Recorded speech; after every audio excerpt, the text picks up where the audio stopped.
Diharapkan kerjasama strategik ini dapat memberikan satu lonjakan yang besar, terutamanya kita ingin melibatkan anak-anak muda kerana vending machine yang disediakan dengan kerjasama ini melibatkan penggunaan AI, dan AI adalah menjadi tunjang kehidupan golongan muda pada hari ini.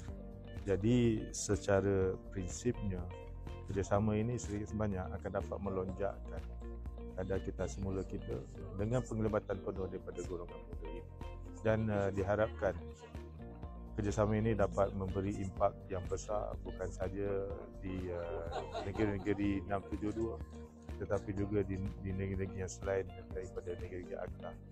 Ini adalah amat penting kerana kemudahan yang sedemikian rupa lah, kemudahan yang amat memudahkan kepada pengguna-pengguna. Sudah pasti ini akan dapat memberikan satu pulangan yang besar baik kepada syarikat yang terlibat maupun kerajaan.